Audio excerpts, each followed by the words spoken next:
কম্পিত শরীরের বুকে ধুকপুক শব্দে শিহরণ, বাঁচার শেষ আকুতির আর্তনাদের শব্দের সাথে মিষ্টি গোলাপের পারফিউমের সুগন্ধ, বেশ নেশা নেশা অনুভবের ছোঁয়ার আবেশ। বিছানায় উন্মুক্ত লাচার নারী শরীরের গলায় উদ্দাম দুটো বলিষ্ঠ পুরুষালী হাতের চাপ আরো জোর বাড়াল।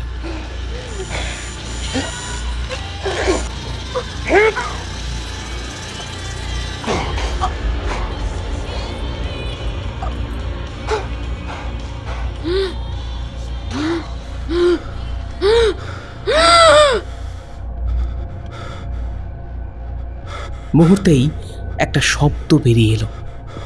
আস্তে আস্তে শরীরটা শিথিল হতে শুরু করলো, তারপরই নিথর হয়ে গেল। পরক্ষণেই জোরে জোরে নিঃশ্বাসের ওঠানামার শব্দ রুমের চারিদিকে ছড়িয়ে পড়ল। নিঃশ্বাসের উত্তপ্ত বাতাস নিথর শরীরের চারপাশে ঘোরাফেরা করতে শুরু করেছে।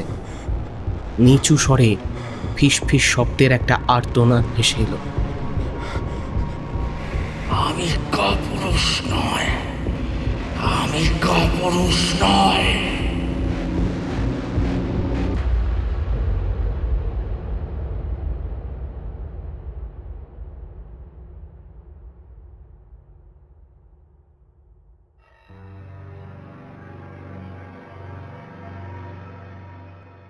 স্মৃতি রোমন্থন করতে কার না ভালো লাগে বলুন?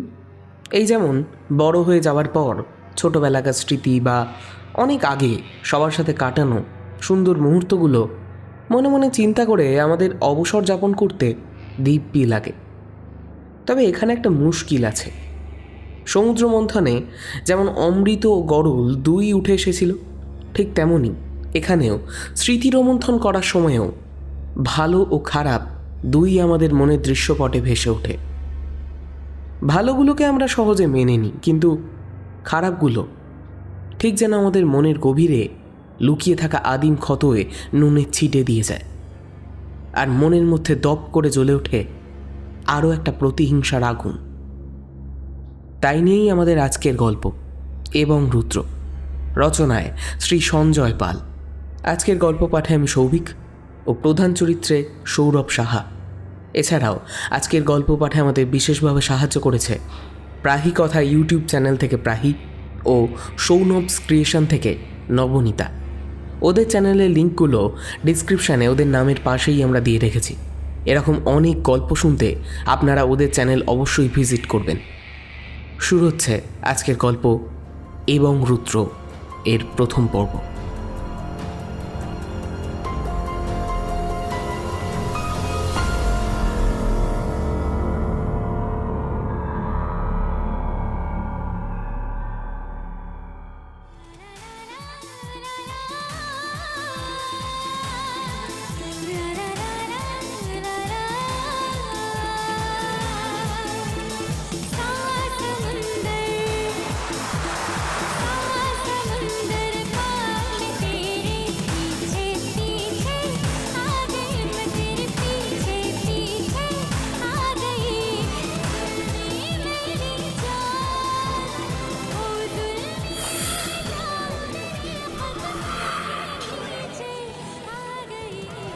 জমকালো বার চত্বরের নানান রঙের নিয়নের আলোগুলো একে অপরের সাথে যেন মিশে গিয়েছে।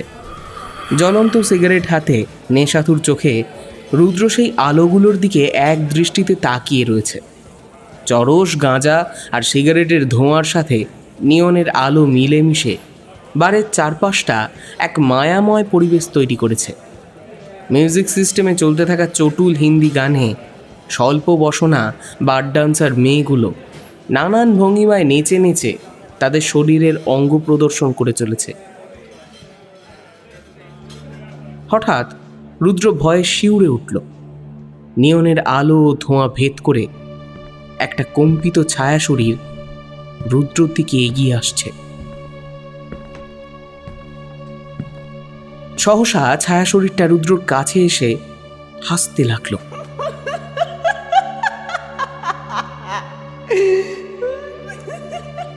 তারপরই নিমেষে মিলিয়ে গেল। রুদ্র চমকে উঠল। নিশ্চয়ই এখানে কিছু অঘটন ঘটেছে, এ যেন তারই আভাস।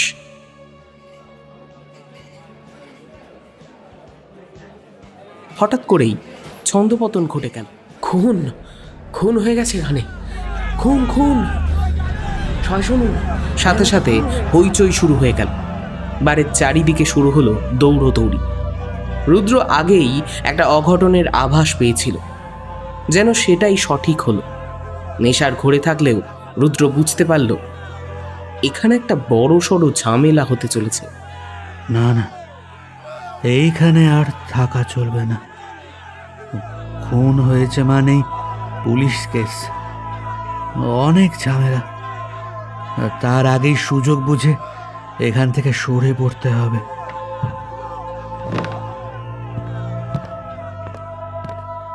নিজের মনে কথাগুলো বলতে বলতে রুদ্র সুযোগ বুঝে বাড়ির বাইরে বেরিয়ে এসে দাঁড়াল।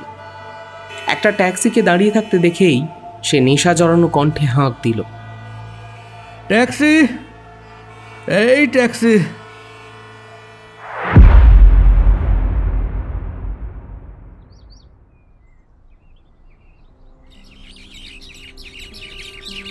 পাখিদের কিচিরমিচির শব্দে রুদ্রর ঘুমটা ভেঙে গেল। বেলা অনেকটাই হয়ে গিয়েছে। জানলার ফাঁক গুলে বাইরে থেকে সূর্যের আলো রুমের মেঝেতে এসে পড়েছে। রুদ্র মাথাটা বেশ ধরে আছে। চোখ খুলতেই কপালের দুপাশের রগে মৃদু চিনচিন যন্ত্রণার অনুভব হচ্ছে। কাল রাতে বোধহয় সে মদ একটু বেশিই খেয়ে ফেলেছিল। অসহ্য, পাখিগুলোর কিচিরমিচির আর সহ্য হচ্ছে না। হুস হুস, যা, দাঁড়া দাঁড়া, তোদের দেখাচ্ছি। এই বলে রুদ্র বিছানা ছেড়ে উঠে টেবিল থেকে একটা ছোট স্কেল নিয়ে রুমের ঘুলঘুলির দিকে ছুঁড়ে মারল। সাথে সাথে কিচিরমিচির করে লড়াই করতে থাকা তিনটে শালিক পাখি ফুরুত করে ঘুলঘুলির ফাঁক গলে বাইরে বেরিয়ে গেল। বাইরে থেকে তাদের কিচিরমিচিরের চিৎকার রুদ্রর কানে এসে পৌঁছল, তবে তা অনেকটাই কম। টেবিলে রাখা সিগারেটের প্যাকেট আর ম্যাচিসটা হাতে নিয়ে রুদ্র রুমের ব্যালকনিতে এসে দাঁড়াল। লাগোয়া পাশের বাড়ির ছাদের কার্নিশের ওপর তিনটে শালিক পাখির লড়াই দেখতে দেখতে সে একটা সিগারেট ধরাল।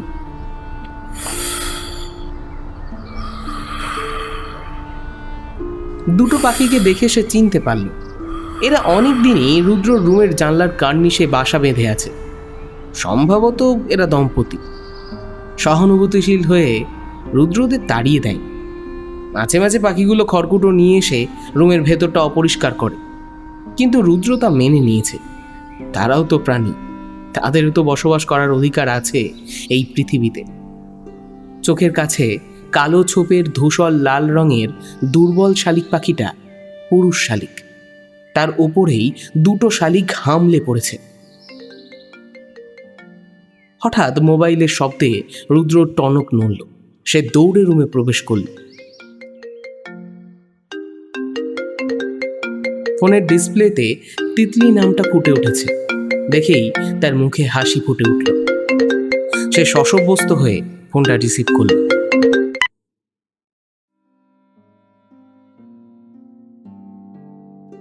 রবিবারের মজাটাই আলাদা। সারা সপ্তাহের কাজের চাপ থেকে ওই একদিনের মুক্তি। একটা মাল্টিন্যাশনাল কোম্পানির বেশ উঁচু পদেই সার্ভিস করে রুদ্র। বাবা মা অনেক দিন হলো গত হয়েছেন। মা বাবার একমাত্র সন্তান হওয়ায় এখন সে একা।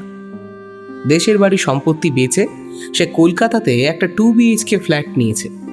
ফ্ল্যাটে এখন সে একাই থাকে। বহমান জীবনে একটু অন্য রকম স্বাদ পেতে অফিসের শেষে রাতের রঙিন দুনিয়ায় সে প্রবেশ করে। রাতে সেই রঙিন দুনিয়ায় আছে শুধু নেশা আর নেশা।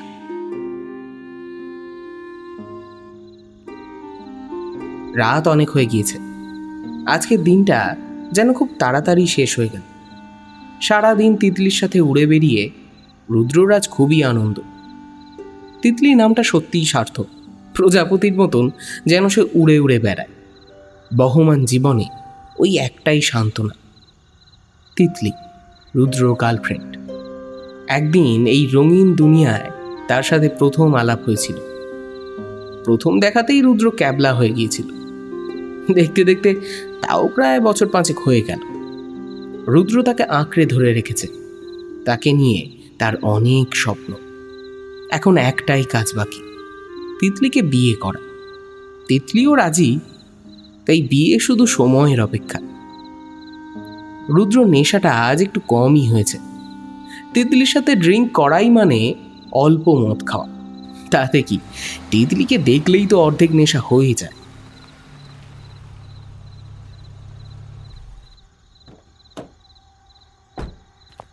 ট্যাক্সি থেকে নেমে রুদ্র ফ্ল্যাটের দিকে এগিয়ে গেল।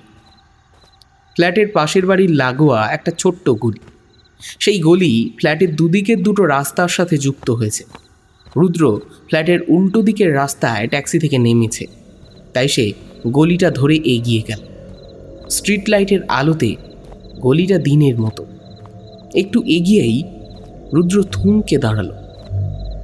গলির রাস্তার ধারে একটা কোণে নজর যেতেই তার চক্ষু স্থির হয়ে গেল।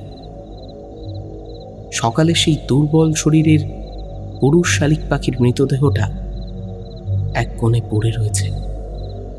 সামনে গিয়ে সে ভালোভাবে মৃতদেহটা লক্ষ্য করল।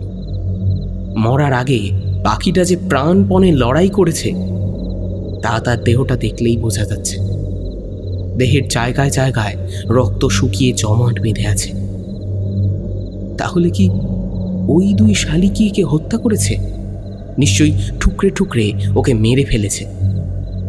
তাহলে সকালে ওদের যে লড়াইটা হচ্ছিল সেই লড়াই কি এই মৃত্যুর কারণ?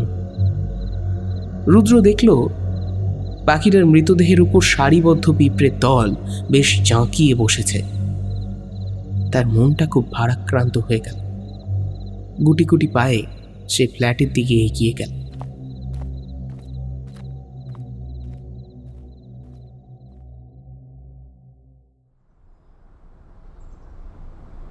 খুব ঠান্ডা মাথায় ছক করেই কেউ মার্ডারটা করেছে বলে মনে হয়।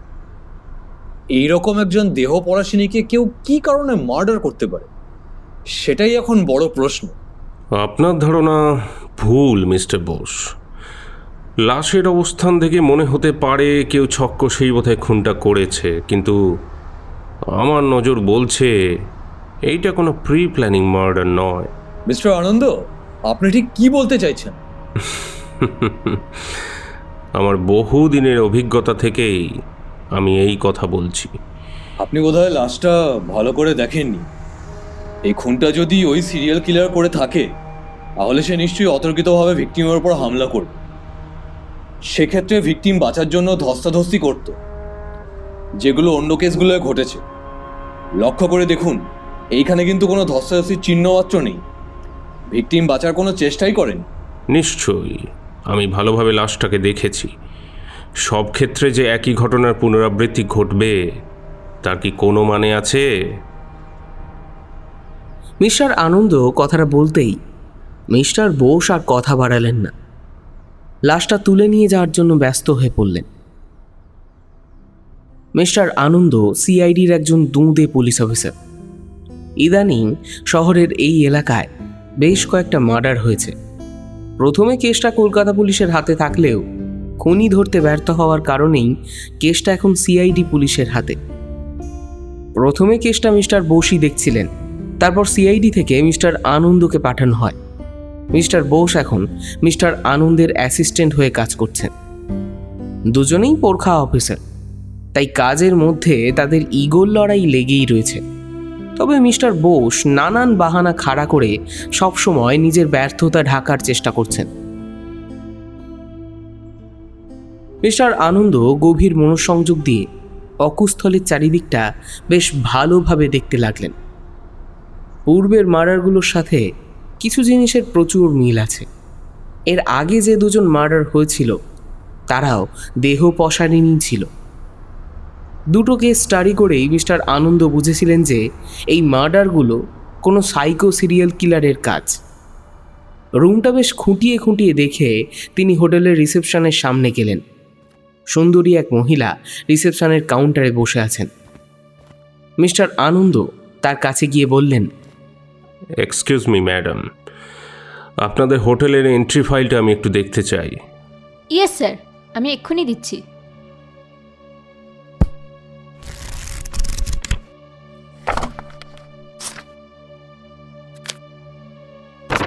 মনীষা লজ অ্যান্ড হোটেল বার। ঝাঁ চকচকে হোটেলটার ভেতরে ঢুকেই সামনে রিসেপশন কাউন্টার। সামনে লাউঞ্জটা বেশ বড় সড়ো, বসার জন্য অনেকগুলো সোফা সেট লাউঞ্জের এদিক সেদিক লাগানো আছে।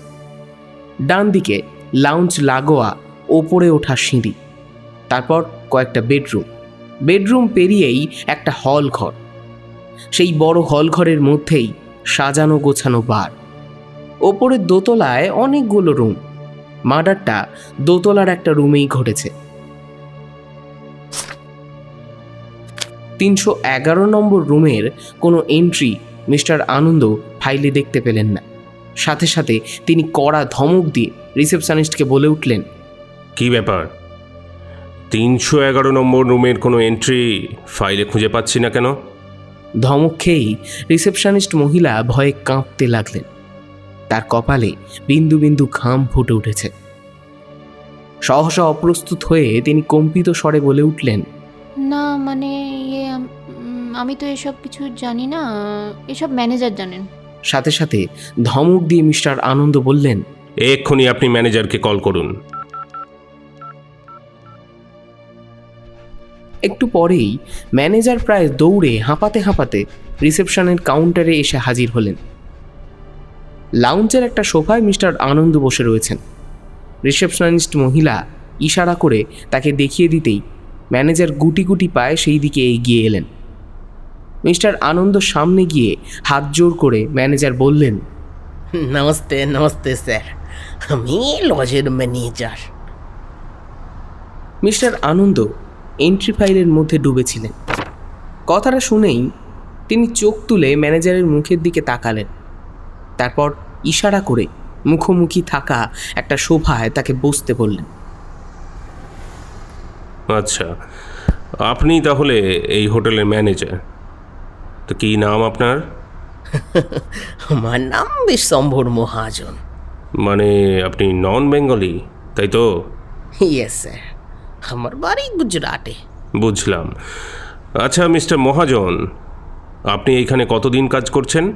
তাও প্রায় বছর 7 হলো। আপনাদের এই হোটেলে কি কি সুরক্ষা ব্যবস্থা রয়েছে তা একটু বলবেন? স্যার, আমাদের হোটেলে অনেক সিকিউরিটি গার্ড আছে, সাথে গোটা চত্বরে অনেক সিসিটিভি ক্যামেরা লাগানো আছে। আমি আপনাদের হোটেলে এন্ট্রি ফাইল চেক করে দেখলাম, সমস্ত রুমেরই এন্ট্রি লিপিবদ্ধ আছে, কিন্তু 311 নম্বর রুমের, অর্থাৎ যে রুমে মার্ডারটা হয়েছে সেই রুমের কোনো এন্ট্রি তো ফাইলে দেখতে পেলাম না। এর কারণটা কি তা একটু বলবেন? ধমকটা শুনেই ম্যানেজার কাঁচুমাচু হয়ে গেলেন। তিনি জড়সড় হয়ে চুপচাপ বসেই রইলেন। বেশ কিছুক্ষণ কেটে গেল। ম্যানেজার কিচ্ছু বলছে না দেখে মিস্টার আনন্দ বললেন, আমি জানি এই হোটেলে অনেক বেআইনি কাজকর্ম হয়, আপনার চুপ করে থাকাটা সেই কাজেরই সমর্থন করছে। আচ্ছা, এই হোটেলের ওনারের নাম কি? মনীষ বাবু, এখানকার এমএলএ। তাই বলুন, তাহলে তার মদতেই এই সমস্ত কাজকর্ম চলছে এখানে।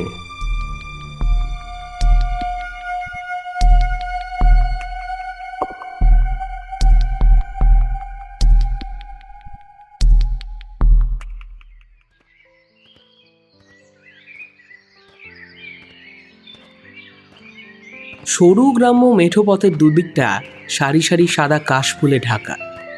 পিঠে স্কুলের ব্যাগ নিয়ে একটা ছোট্ট মেয়ে সেই পথে দৌড়ঝাঁপ করতে করতে এগিয়ে চলেছে। প্রায় সমবয়সী একটা ছেলে তার পেছন পেছন বইয়ের ব্যাগ নিয়ে দৌড়চ্ছে। মেয়েটা নিজের খেয়ালই এগিয়ে চলেছে। হঠাৎ সে থমকে দাঁড়ালো। ছেলেটা কাছে আসতেই মেয়েটা একটা কাশফুলের গাছের দিকে আঙুল তুলে দেখালো। সেই দিকে তাকিয়ে ছেলেটা দেখল একটা প্রজাপতি ওই কাশফুলের গাছের ওপর বসে আছে। মেয়েটা ফিস ফিস স্বরে ছেলেটাকে বলল, তুমি যদি আমাকে এই প্রজাপতিটা ধরে দিতে পারো তাহলে তোমাকে একটা পুরস্কার দেব। কি পুরস্কার?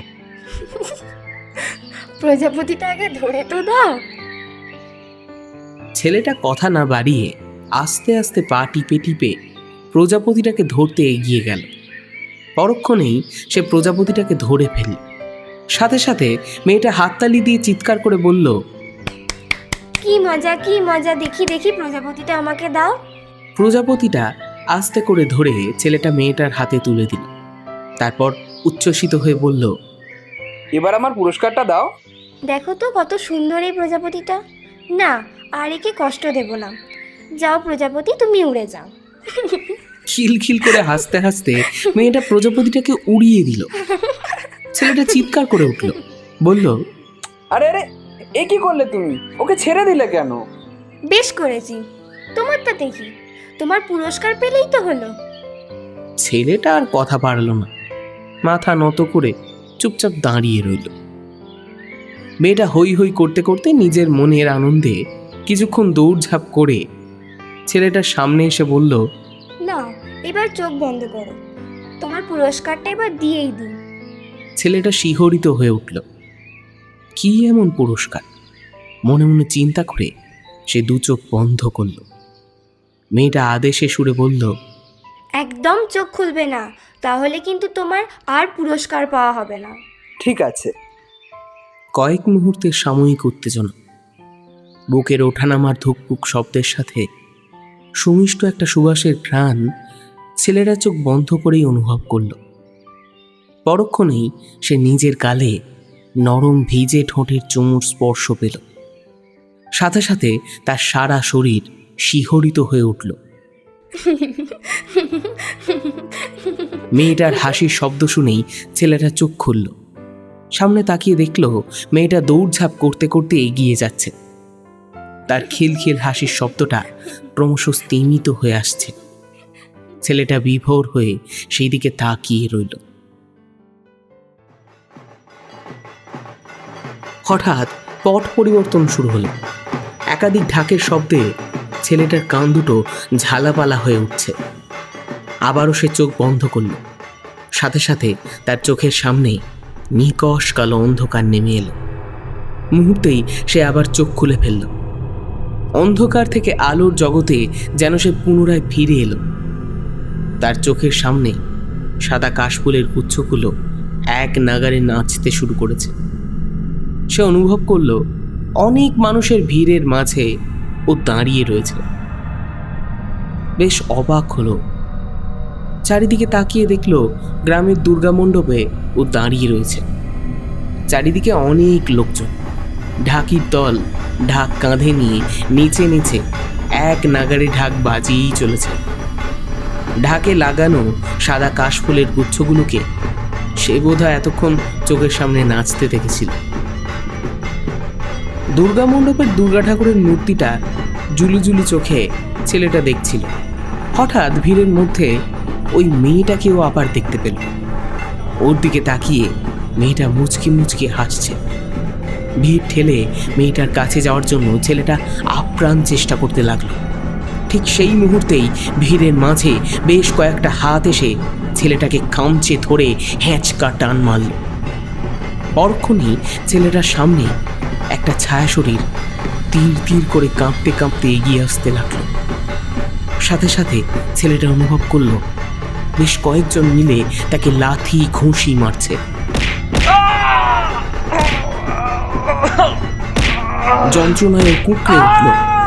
অস্পষ্ট স্বরে আর্তনাদ করে ও বলে উঠল, তোমরা আমাকে ছেড়ে দাও, ওর কাছে আমাকে যেতে দাও।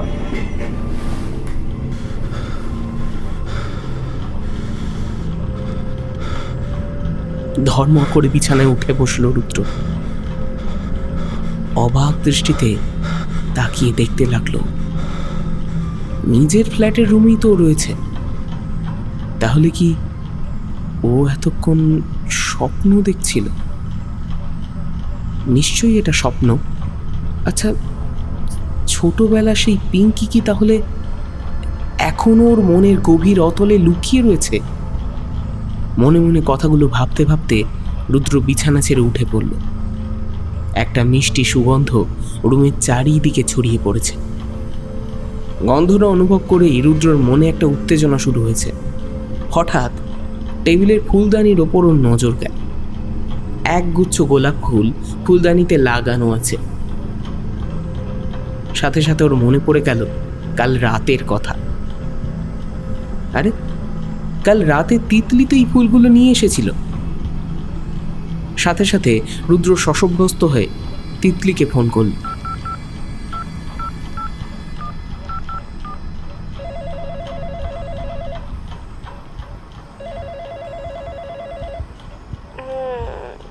বাবুর বোধহয় এতক্ষণে আমার কথা মনে পড়েছে, তাই না? রুদ্র টেবিল থেকে সিগারেটের প্যাকেট ও ম্যাচিসটা হাতে নিয়ে ব্যালকনির দিকে যেতে যেতে মোবাইলে বলল, আসলে আসলে কাল রাতে তুমি যাওয়ার পরেই আমি ঘুমিয়ে পড়েছিলাম, তাই আর তোমার খোঁজ নেওয়া হয়ে ওঠেনি। বাহ বাহ মশাই বাহ, কিছুদিন পর আমি আপনার ওয়াইফ হব, তখনও কি আপনি আমাকে রাতে এইরকম একা বাইরে পাঠিয়ে নিশ্চিন্তে ঘুমোবেন? সত্যি আমার খুব বড় অপরাধ হয়ে গেছে তিতলি। কাল রাতে তোমাকে একলা ছাড়া আমার মোটেই উচিত হয়নি।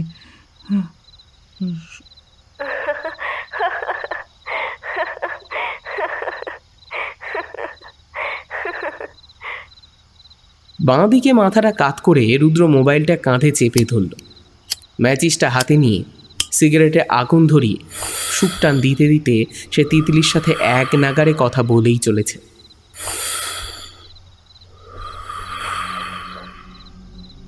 ব্যালকানির ওপর থেকে বেশ কয়েকটা খড়ের কুটো উড়ে গিয়ে রুদ্রর গায়ে এসে পড়ল। খড়ের কুটোগুলো নজরে পড়তেই সে ঝেড়ে ফেলল। হঠাৎই ওপরের জানলার কার্নিশের দিকে তার নজর গেল। কার্নিশে থাকা পাখির বাসাতে একটা শালিক পাখি স্থির হয়ে বসে রয়েছে। আর একটা পাখি খুব ব্যস্ততার সাথে এদিক সেদিক ওড়াউড়ি করছে। রুদ্র বেশ অবাক হয়ে দেখল মৃত দুর্বল পুরুষ পাখিটার বদলে একটা নতুন পাখি এসে জুটেছে। তাহলে এই দুটো পাখি মিলেই কি ওই পাখিটাকে হত্যা করল? সঙ্গী বদল করার উদ্দেশ্যই কি স্ত্রী শালিক পাখিটা আগের সঙ্গীকে সরিয়ে দিল? কিন্তু কেন? একটা চিঁচি শব্দ হঠাৎ রুদ্রর কানে এসে লাগলো। রুদ্র বেশ ভালোভাবে লক্ষ্য করে দেখল বাসাতে দুটো ছোট ছোট পাখির শাবক রয়েছে। সাথে সাথে মাথাটা ওর ঝিমঝিম করে উঠল। ওর চোখের সামনেটা ঝাপসা হতে শুরু করলো। অস্পষ্টভাবে সেই ছায়া শরীরটাকে ও আবার চোখের সামনে তরতর করে কাঁপতে দেখল।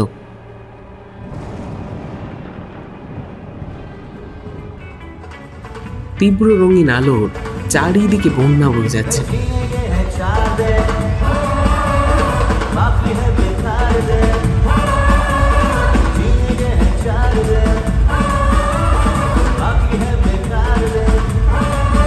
একদল ছেলে মেয়ে মিউজিকের তালে তালে নানান ভঙ্গিমায় নেচে চলেছে।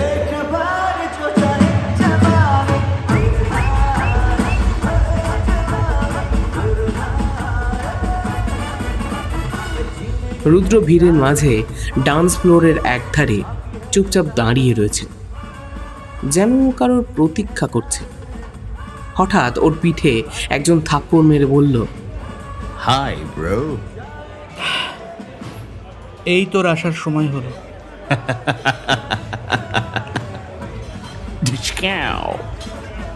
कूल यार, समय को अब गोली मार।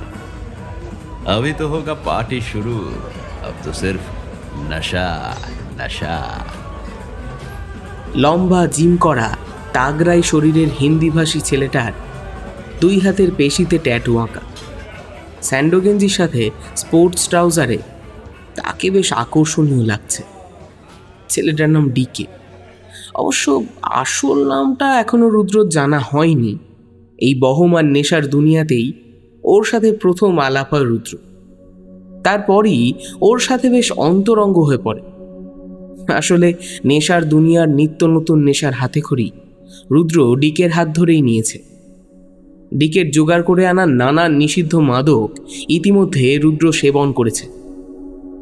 প্রত্যেকটা মাদকেরই ভিন্ন ভিন্ন নেশা, আর সেই নেশা অনুভবের জন্যই রুদ্র ব্যাকুল হয়ে থাকে। আজ সকালেই ডিকে ফোন করে তাকে এই ডিস্কোতে আসতে বলেছিল। ডিকে মানেই নতুন জিনিসের নেশা, নতুন নতুন সব উত্তেজনার অনুভব। ডিস্কো লাউড মিউজিক ও ভিড়ভাট্টা থেকে একটু দূরে একটা টেবিলে ওরা দুজনে এসে বসল। ডিকে রুদ্রর দিকে তাকিয়ে একটু অবজ্ঞা সুরে বলল, क्या यार, रोज रोज तेरा चेहरा मूंगफली के छिलके की तरह क्यों हो रहा है? जिम जाके मेरी तरह डोले शोले बना रहे, तभी तो महफिल में शबाब मिलेगा। এইরকম ডোলে শোলে না আমার জিন্দেগিতে হবে না ভাই। স্বভাব আমার চাই না, আমি যেমন আছি আমাকে তেমনই থাকতে দে, ওকে? क्या यार, कैसे नामर्द की तरह तू बात करता है? चल, आज तुझे मर्द बनाता हूँ, तुझे आज नशा और शराब का महफिल में लेके जाता हूँ। এই বলে ডিকে ট্রাউজারের পকেট থেকে কয়েকটা ছোট গোলাপি রঙের ট্যাবলেট বের করিয়ে টেবিলে রাখল। তারপর একটা ট্যাবলেট রুদ্রর হাতে দিয়ে বলল, अरे चल, इसे गटक ले, गुलाबों का शबाब आज तुझे मालूम पड़ेगा।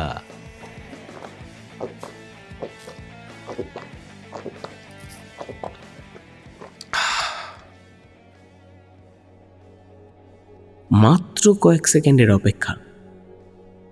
ডিস্কোর রঙিন উজ্জ্বল আলোগুলো আবছা হয়ে রুদ্রর চোখে ধরা দিয়েছে। ওর চারপাশটা হালকা কুয়াশাতে যেন ঢেকে গিয়েছে। নিজের শরীরের ঠান্ডা গরমের অনুপাতের হিসাবটা সে যেন গুলিয়ে ফেলেছে। কখনো ও গরমে জ্বলে যাচ্ছে, আবার কখনো ঠান্ডায় ঠক ঠক করে কাঁপছে। বাস্তবিকভাবে ওর মনে হচ্ছে ও যেন কোনো স্বপ্নের দুনিয়ায় রয়েছে। ও শরীরে পাগলা ঘোড়ার দল যেন দ্রুত বেগে দৌড়চ্ছে। শ্বাস প্রশ্বাস প্রচণ্ড জোরে ওঠানামা করছে ওর। হঠাৎ রুদ্র উত্তেজিত হয়ে চেয়ার ছেড়ে লাফিয়ে উঠল। সহসা ডিকের গলাটা চেপে ধরল, বলল, তুই আমাকে কি বলেছিলি? আমি নামার্দ? এখন বল কে নামার্দ?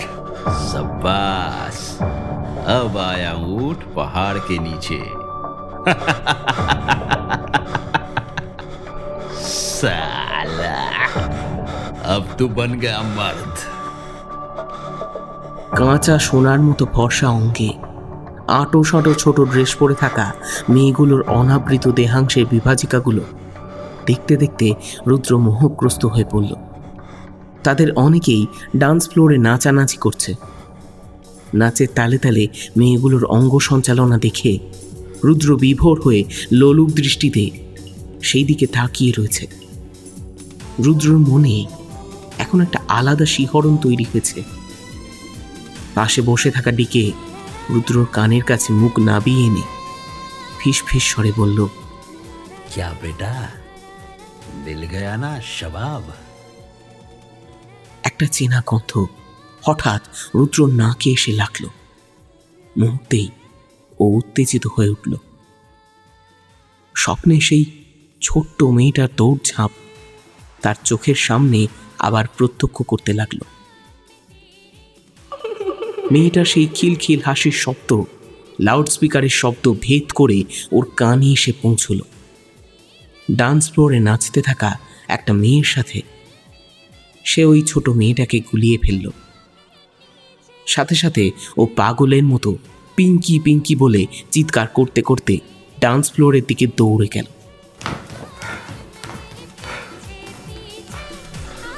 পিঙ্কি পিঙ্কি পিঙ্কি।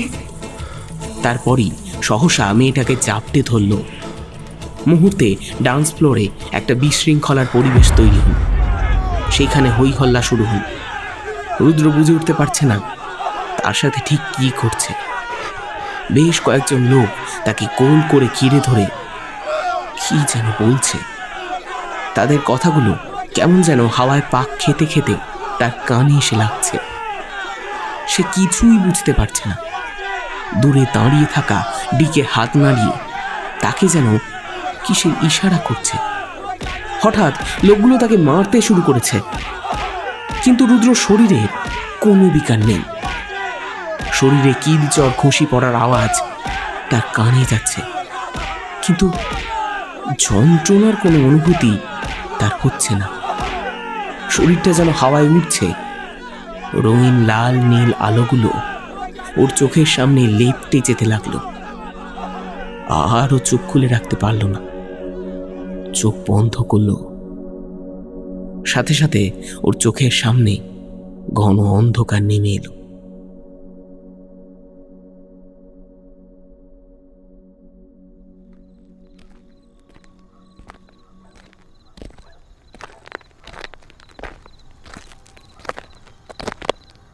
কি খবর শেরু? গম্ভীর গলা শব্দটা শুনেই লুঙ্গি পরে থাকা মধ্যবয়স্ক লোকটা আশপাশটা ভালোভাবে লক্ষ্য করল। তারপর মৃদু স্বরে বলল, साहब आपको कोई पहचाना नहीं ना? মিস্টার আনন্দ আবার গম্ভীর স্বরে বলে উঠলেন, চিন্তা করিস না, এখনো পর্যন্ত আমাকে কেউ চিনে উঠতে পারেনি। তাও অবশ্য ঠিক। পুলিশের চর হিসেবেই শেরু কাজ করে। অন্ধকার অপরাধ জগতের সমস্ত খবর সংগ্রহ করাটাই ওর কাজ। অপরাধ জগতের সাথেই ও প্রথমে যুক্ত ছিল। নিজের বিবেকের বোধোদয় হওয়ায় ও এখন অপরাধ ছেড়ে পুলিশের চরের কাজে নিযুক্ত হয়েছে। মিস্টার আনন্দ কিছুক্ষণ আগেই শেরুকে ফোন করেছিল। কিছু ব্যাপার ওর জানার প্রয়োজন। তখনই শেরু ওকে মহল্লায় আসতে বলে। মিস্টার আনন্দ সেই মতো মহল্লায় এসে হাজির হয়েছেন। ওকে দেখে কেউ চিনে ফেলতে পারে, সেই জন্য তিনি সাদা পোশাকে এসেছেন। মহল্লার বস্তির একটা টিনের চালের ভাঙাকুটো ঘরের ভিতরে শেরু মিস্টার আনন্দকে নিয়ে গেল। একটা ভাঙা কাঠের নড়বড়ে চেয়ারে ওকে বসতে দিয়ে শেরু মুচকি হেসে বলল, साहब बीबी के একটু চা করতে বলি।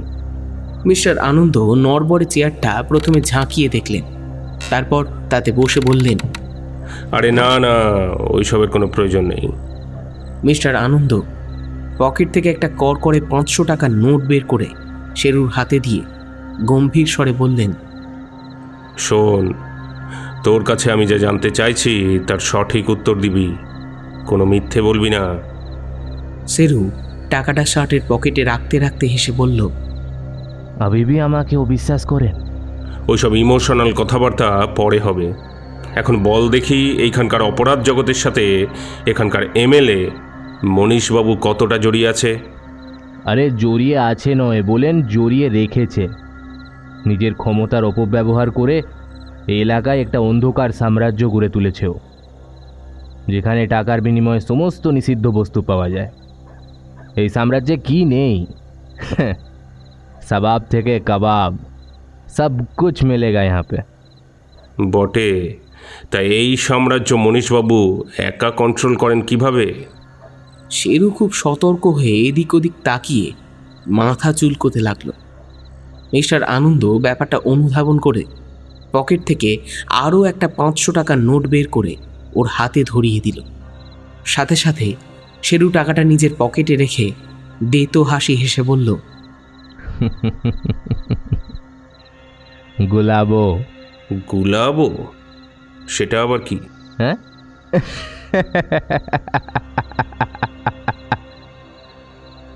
গুলাবো হলো জান্নাতের ঠিকানা। মানে? সাব, এলাকায় গুলাবো রেকেট চালিয়েই মনীশবাবু সব কিছু নিজের কবজায় করে রেখেছেন।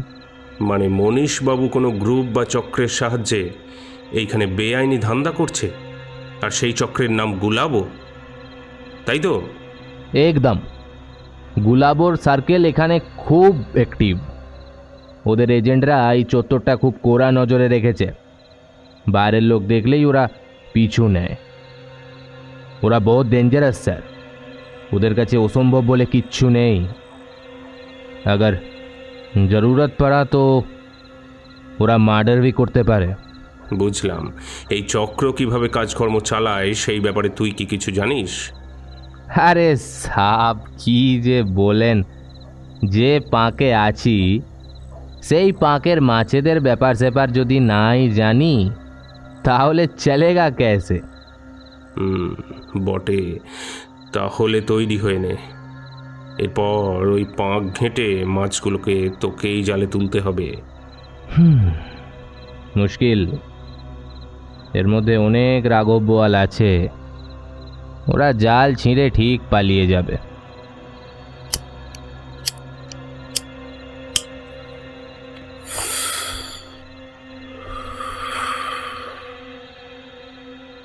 আমি শুনেছি এখানে ড্রাগস ও দেহ ব্যবসা রমরমিয়ে চলে। আচ্ছা বলতো, এরা এই ব্যবসাগুলো ঠিক কিভাবে চালায়? মিস্টার আনন্দের প্রশ্নের কোনো উত্তর না দিয়ে শেরু চুপচাপ দাঁড়িয়ে রইল। মিস্টার আনন্দ বেশ রাগান্বিত হয়ে পকেট থেকে 2টো 500 টাকার নোট বের করে শেরুকে দিয়ে বলল, আর টাকা চাইবি না, খবরের জন্য দিনের সর্বোচ্চ মূল্য তোকে দিলাম। এরপর কিন্তু আমার সমস্ত প্রশ্নের উত্তর চাই। আপনি তো 2000 টাকা আগেই দিতে পারতেন, তাহলেই আর সমস্যা হতো না। আসলে কি জানেন স্যার, কি যেদিন থেকে অপরাধের দুনিয়া ছেড়েছি না, সেদিন থেকে এই আপনাদের দেওয়াই টাকায় আমার সংসার চলে। এই জিন্দাগির রিস্ক নিয়ে তো কাজ করি, তাই এইটুকু পাওনার আশা তো রাখতেই পারি নাকি? বেশ বেশ, অনেক হয়েছে। এরপর আমার প্রশ্নের উত্তরগুলো দিয়ে দেখি। আচ্ছা শোনেন তাহলে, এই গুলাবো রেকেটে প্রত্যেকটা জিনিসের জন্য আলাদা আলাদা আদমি আছে। কাস্টমার নিয়ে আসা থেকে মালের যোগান দেওয়া সব আলাদা আলাদা লোক করে। এদের হেডের নাম হচ্ছে মুনিয়া, একজন জাঁদরেল মহিলা। সে আবার মনীষবাবুর বাহারওয়ালি, মানে বুঝতেই পারছেন, ব্যবসার সমস্ত কিছু মনীষবাবু ওর কাছ থেকেই বুঝে নেয়। বুঝলাম। আচ্ছা, এদের কাস্টমার কারা এবং এরা তাদের কাছে পৌঁছয় কিভাবে?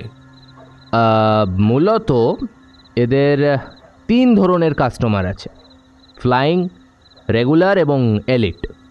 ব্যাপারটা একটু খোলসা করে বল দেখি। বলছি, অনেক পাবলিক এখানে সাময়িক ও ফুর্তির জন্য আসে। তাদের জন্য এখানে আলাদা আলাদা এজেন্ট ঠিক করা রয়েছে। রাস্তায় বা হোটেল বার চত্বরে ওরা দাঁড়িয়ে থাকে। সুবিধে মতো ওরা পার্টির সাথে কন্ট্যাক্ট করে নেয় এবং পার্টির চাহিদা অনুযায়ী কাচ্চিকালি থেকে গুলাবো ট্যাবলেট সব কিছুর বন্দোবস্ত করে দেয়। এইভাবে ওরা ফ্লাইং কাস্টমার ধরে। কিছু মানুষ আছে যারা হামেশাই এখানে আসে, তাদের জন্য সমস্ত কিছুর ব্যবস্থা এরা প্যালেসেই করকে রাখতে হ্যাঁ। তাদের চাহিদা এদের জানা থাকে, তো সেই হিসেবে সমস্ত ব্যবস্থা এরা করে দেয়। আর এলিট কাস্টমাররা সাধারণত এখানে আসে না, মোবাইলে কথা হয়। তাদের চাহিদা অনুযায়ী কোনো বড় হোটেল বা লজে এরা সব জিনিস ডেলিভারি করে দেয়। বাহ, এ তো দেখছি একেবারে কর্পোরেট ইন্ডাস্ট্রি। কুছ তো वैसा ही। কিন্তু শেরু, আমি যে এখনো একটা প্রশ্নের উত্তর পাচ্ছি না। কি সওয়াল সাব? আসলে আমার একটা হিসেব মিলছে না। পরপর এই এলাকায় 3-3টে মার্ডার হয়ে গেল। দেখলাম ভিকটিমরা সবাই দেহ পসারিনি। আমি প্রত্যেকটা হোটেলেই সার্চ করে দেখেছি, যে রুমে মার্ডারগুলো হয়েছে সেই রুমের কোনো এন্ট্রি হোটেলগুলোর ফাইলে নেই। এর কারণটা কি সেটা আমার জানা খুব প্রয়োজন। তোর কথা অনুযায়ী গুলাবো র্যাকেটের সদস্যরা যদি খুব সক্রিয় হয়, তাহলে ওদের নজর এড়িয়ে মার্ডারার এইভাবে মার্ডার করে চলে যাবে কিভাবে? সাব, আমাকে মাফ করে দিবেন, আপনার সামনে একটা বিড়ি খাচ্ছি কিন্তু। অবশ্যই খাবি, এতে মাফ চাওয়ার কি আছে?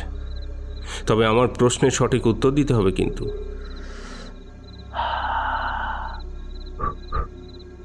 রুমের এন্ট্রি কেন হোটেলের ফাইলে নেয় সেসব তো হোটেল ম্যানেজারদের জিজ্ঞাসাবাদ করলেই আপনারা পেয়ে যাবেন সাব।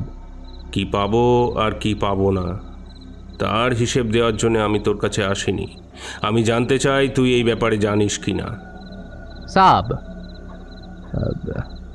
ব্যাপারটা আমি নিশ্চয়ই কিছুটা জানি, তবে সবটা নয়। এই এলাকার যতগুলো হোটেল আর বার আছে সবই মনীষবাবু হয়তো কিনে নিয়েছেন বা দীর্ঘমেয়াদের লিজে নিয়েছেন। প্রত্যেকটা হোটেলে এরকম একটা করে রুম আছে।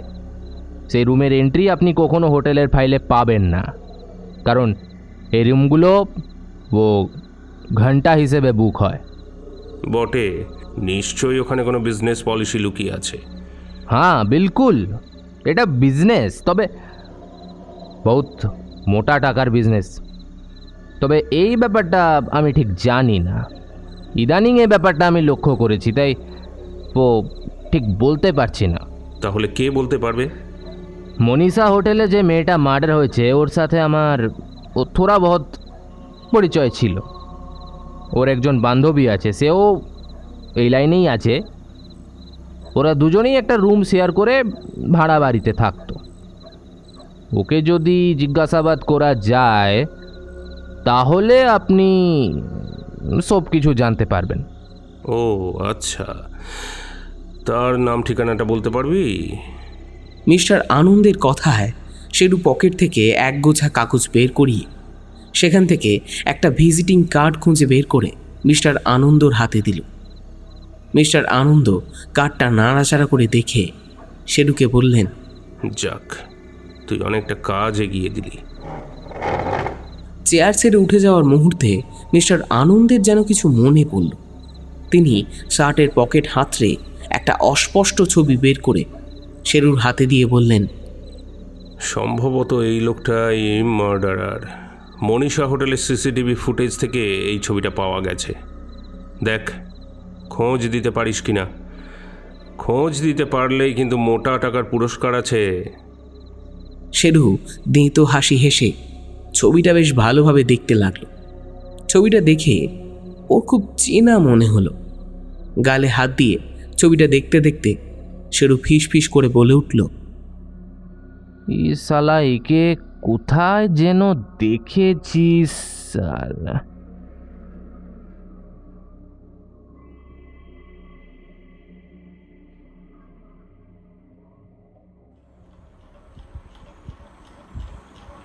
হ্যাঁ তুই কাপুরুষ ভেরুয়া, যদি তোর মুরদি না থাকে তাহলে এখানে কি মরতে এসেছিস তুই? যা দূর হ, না মর্দ কোথা। নেশার ঘোরে টলতে টলতে জড়ানো গলায় মেয়েটা অবজ্ঞা সুরে কথাগুলো বলা মাত্রই আলো আঁধারি মেশানো হোটেলের বন্ধ রুমের ভিতরটা তীব্র শ্বাস প্রশ্বাসের শব্দে মুখরিত হয়ে উঠল। আচমকা মেয়েটার গালে একটা বলিষ্ঠ পুরুষালী হাতের থাপ্পড় পড়ল। আহ ওরে বাবা রে, উফ। বিছানার সামনে নগ্ন শরীরে মেয়েটা দাঁড়িয়েছিল।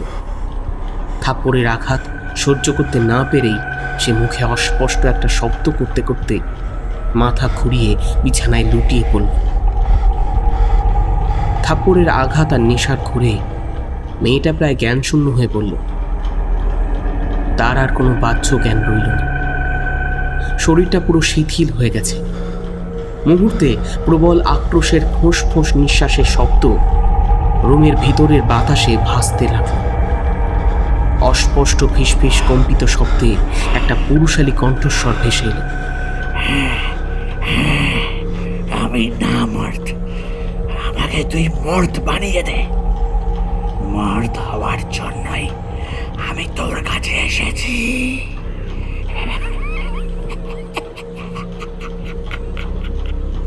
নিঃশ্বাসের উত্তপ্ত বাতাস ক্রমশ মেয়েটার শরীরের চারপাশে ঘোরাফেরা করতে লাগল।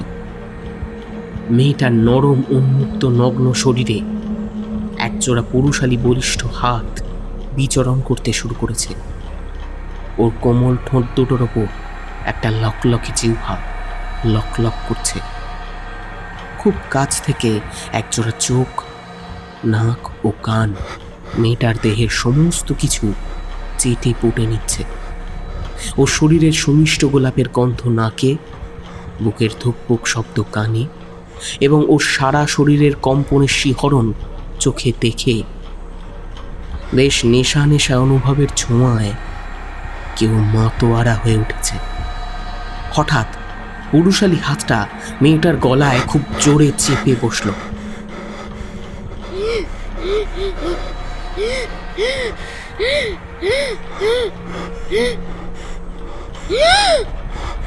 মুহূর্তে মেয়েটার মুখ থেকে একটা শব্দ বেরিয়ে এলো। সাথে সাথে ওর শরীরে তীব্র কম্পন শুরু হলো।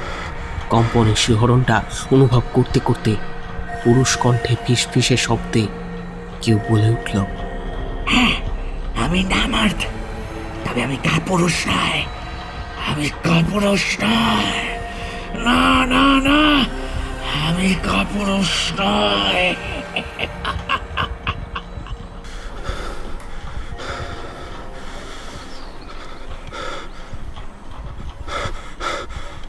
চিৎকার করে চোখ খুলেই রুদ্র সারা শরীরে প্রচণ্ড ব্যথা ও যন্ত্রণার অনুভব করল।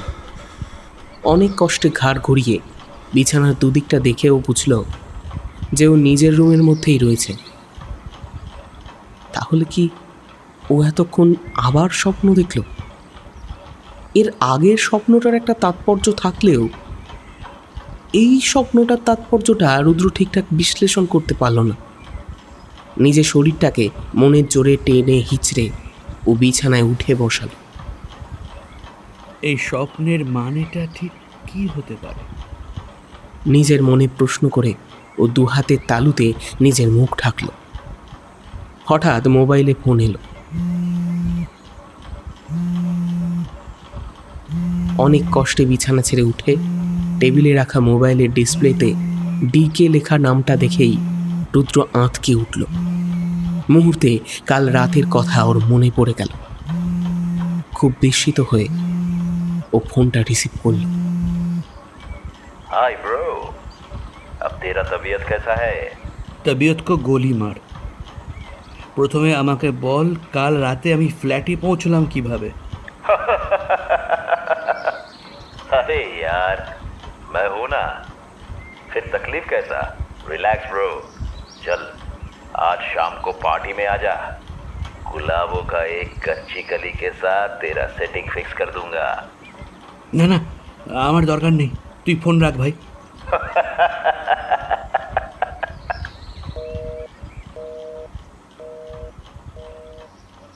কাল রাতের ঘটনাটা রুদ্রর আবছা আবছা মনে পড়তে লাগলো।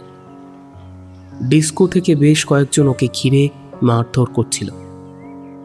তারপর আর কোনো কিছুই ওর মনে নেই। ডিকের দেওয়া ওই ট্যাবলেটেই মনে হয় ওর খুব নেশা হয়ে গিয়েছিল, তাই বোধ হয় ওর কোনো হুঁশ ছিল না। নিশ্চয়ই ডিকে কাল রাতে ওকে উদ্ধার করে ফ্ল্যাটে নিয়ে এসেছে। হয়তো ডিকে নিজের 4 চাকাতেই ওকে ফ্ল্যাটে পৌঁছে দিয়েছে। কিন্তু ফ্ল্যাটের রুমের চাবিও পেল কিভাবে? মনে এক রাশ প্রশ্ন নিয়ে রুদ্র যন্ত্রণাক্লিষ্ট শরীরে আস্তে আস্তে রুমের ড্রয়িং রুমের টেবিলের আয়নার সামনে এসে দাঁড়াল। আয়নায় নিজের মুখটা দেখেই ও চমকে উঠল। বেশ কয়েক জায়গায় রক্ত জমাট বেঁধে মুখটা বীভৎসভাবে ফুলে উঠেছে। যা অবস্থা হয়েছে, এখনই ডাক্তারের কাছে যাওয়া দরকার। কিন্তু ডাক্তারের কাছে গিয়ে বলবে কি ও?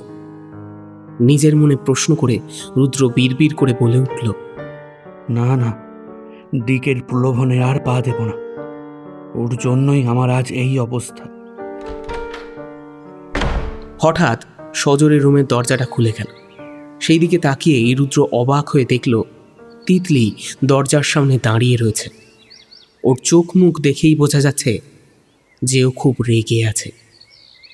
তিতলির মুখের দিকে তাকিয়েই রুদ্র খুব ভয় পেয়ে গেল। ধমকের সুরে ঝাঁঝিয়ে উঠে রুদ্রর দিকে কটমট করে তাকিয়ে তিতলি চিৎকার করে বলল, খুব অবাক হলে, তাই না? তোমার লজ্জা লাগে না? না মানে, তুমি এইখানে এই সময়? হ্যাঁ আমি। কেন? আমাকে দেখে তোমার বুঝি খুব অসুবিধে হয়ে গেল? বোধহয় রাতের নেশাটা এখনো কাটেনি, তাই না? তুমি এইসব কি বলছো?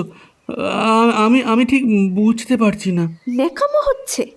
নিজের মুখটা আয়নায় দেখেও তুমি বুঝতে পারছো না আমি কি বলছি?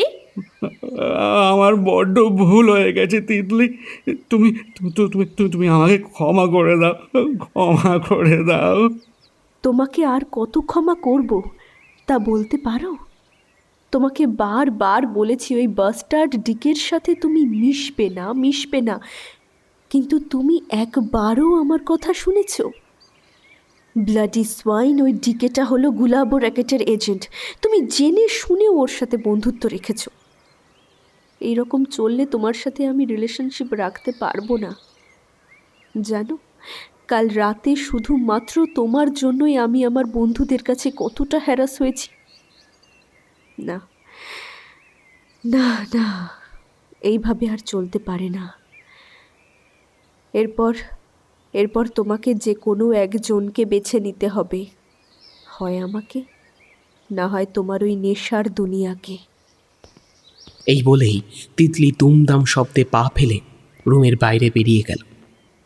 যন্ত্রণা ক্লিষ্ট শরীর নিয়ে রুদ্র কুটি কুটি পায়ে ওর পিছু ধাওয়া করে বাইরে বেরিয়ে দেখল লিফটে চেপে তিতলি নিচে নেমে যাচ্ছে। দাঁড়াও তিতলি, যেও না, আমাকে আমাকে একা ফেলে যেও না। রুদ্র চিৎকার করে লিফটের দরজার সামনে গিয়ে লিফটের কলিং সুইচটা পাগলের মতো টিপতে লাগলো। বারবার রুদ্র তিতলির মোবাইলে কল ট্রাই করতে লাগলো। রিং হয়ে গেলেও তিতলি কোনোভাবেই ফোনটা তুলছে না। রুদ্র বেশ উত্তেজিত হয়ে উঠল। তিতলি, তুমি 1 ঘন্টার মধ্যে যদি আমার কাছে ফিরে না আসো, তাহলে আমি সুইসাইড করব। মোবাইলের মেসেজ অপশানে গিয়ে রুদ্র লেখাগুলো টাইপ করে তিতলিকে সেন্ড করেই মোবাইলটা বিছানায় ছুঁড়ে ফেলল। ওর চোখে মুখে এক রাশ হতাশা। একটা ঘোরের মধ্যে পাগলের মতো বিক্ষিপ্ত পায়ে রুমের চারিদিকে পায়াচারি করতে লাগলো। মাথার চুলগুলো ছিঁড়ে ফেলতে ইচ্ছে করছে। হাতের সামনে যা পাচ্ছে সহসা 2 হাতে সেসব নিয়ে রুমের মেঝেতেও আছাড় মারছে। ফ্ল্যাটের আবাসিকরা রুমের দরজার সামনে এসে ভিড় করে দাঁড়িয়ে ওর কাণ্ড দেখতে লাগলো। হঠাৎ ভিড় ঠেলে তিতলি রুদ্রর নাম ধরে চিৎকার করে দৌড়ে রুমে প্রবেশ করে ওকে জড়িয়ে ধরল। রুদ্র, রুদ্র! তিতলি, তুমি আমাকে ছেড়ে যেও না। আমি সব কিছু ছেড়ে দেব, শুধু তুমি আমাকে ছেড়ে যেও না তিতলি, যেও না। শান্ত হও সোনা, শান্ত হও। এরকম পাগলামো করতে নেই। আমি কোথাও যাব না তোমাকে ছেড়ে আমি কোথাও যাব না।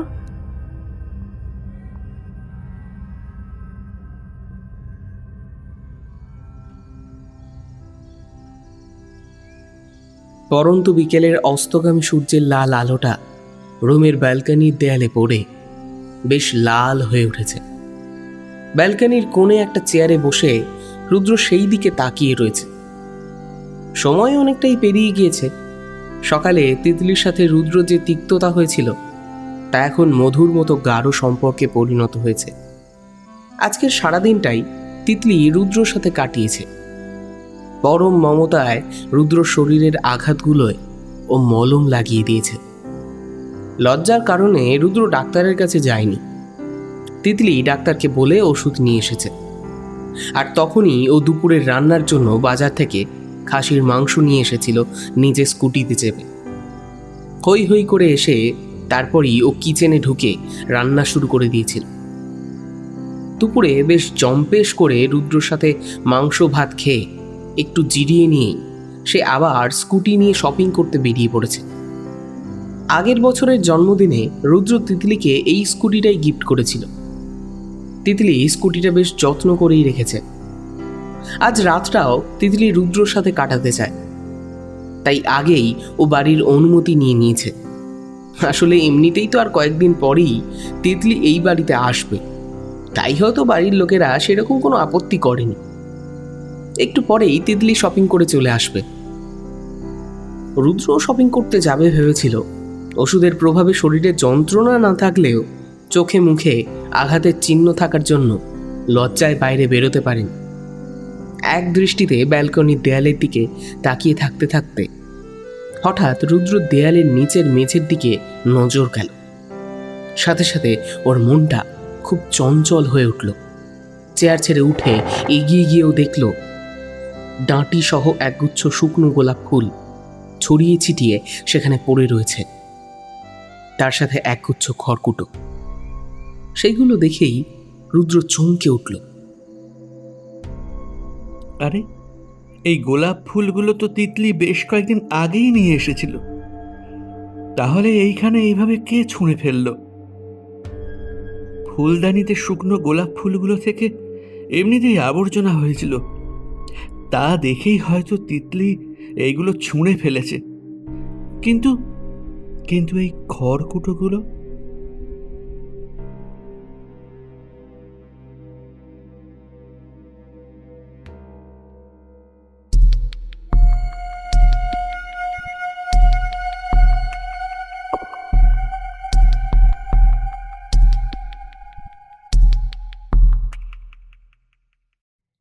শুনছিলেন আজকের গল্প এবং রুদ্র এর প্রথম পর্ব।